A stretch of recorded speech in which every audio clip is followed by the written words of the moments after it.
Meeting कर रहे हैं, यह बात ठीक है, लेकिन मीटिंग का कोई फलाफल नहीं निकलने वाला है, क्योंकि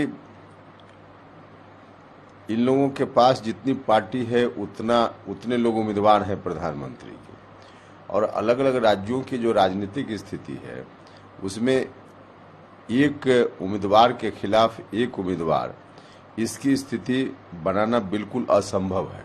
वैसी परिस्थिति में कुछ भी नहीं होने वाला है। हाँ, कोशिश है इनकी ओर से, लेकिन उस कोशिश का परिणाम कुछ नहीं निकलने वाला है। इसी बात को लेकर सर पी चिदम्बरम ने भी आज कहा है कि 450 सीट पर हम लोगों को सीधे सीधे कैंडिडेट उतारना होगा। तो क्या पॉसिबल है कि सीधे सीधे कैंडिडेट बीजेपी से फाइट किया जाए पूरे भारत में 450 सीटों पर? उसको लेकर उन्होंने भी कहा कि 12 को बैठक में ये सारी चीजें डिसाइड होगी। नीतीश कुमार चेयर कर रहे हैं उस कुर्सी मीटिंग। हाँ, ठीक है, ठीक ही कहा चिदम्बरम जी ने। एक उम्मीदवार के खिलाफ एक उम्मीदवार की स्थिति, अब कोशिश कर रहे हैं लोग, लेकिन देख ले आजमा करके। देखिए, एक नीतीश जी को भी मालूम है यह बात कि होने वाला कुछ नहीं है, लेकिन लगे हुए हैं। कुल मिला जुला करके चाहे जो भी प्रयास कर ले, जो इन लोगों की आंतरिक स्थिति है उस स्थिति में कुछ भी रिजल्ट नहीं निकलने वाला है। बार बार यह मैं बात बोल रहा हूं और यही अंतिम दिन तक सच रहेगा।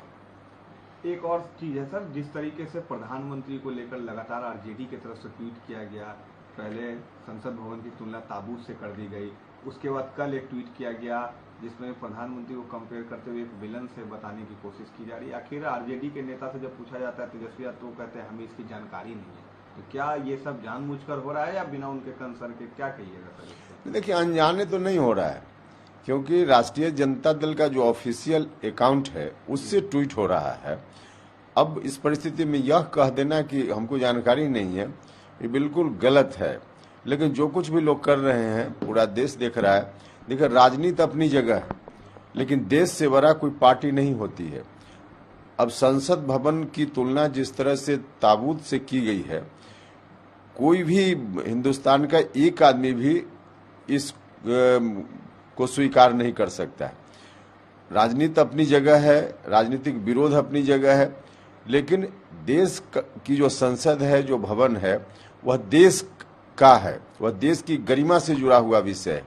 इसलिए इस तरह से टिप्पणी करना मुझको लगता है कि सरासर देश का अपमान है। और प्रधानमंत्री की कुर्सी पर कोई भी व्यक्ति है, आज नरेंद्र मोदी जी हैं, कल कोई और होगा। डेमोक्रेसी में कल कौन होगा कोई नहीं जानता है।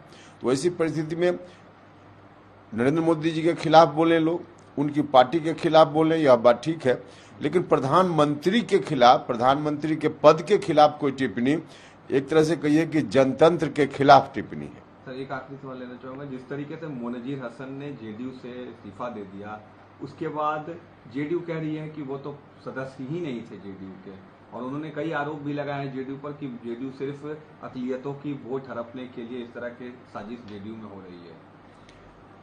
देखिए, हम तो बार बार कहते रहे हैं कि जेडीयू में कोई अंत तक नहीं रहने वाला है, और यही कारण है कि आप देख रहे हैं। अभी उसके पहले कई लोगों ने, कुछ दिन, अभी 2 दिन पहले मुनाजिर हसन साहब ने, आप देखते जाइए ना, लाइन लगी हुई है लोगों की। अब जेडीयू के लोग अब एक तरफ से कह दें कि नीतीश कुमार को छोड़कर कोई मेंबर नहीं है, अब यह कहना कि मुनाजिर हसन मेंबर नहीं है। अब उपेंद्र कुशवाहा के बारे में भी उस वक्त यही कहा गया था, उपेंद्र कुशवाहा तो कोई पदाधिकारी ही नहीं है।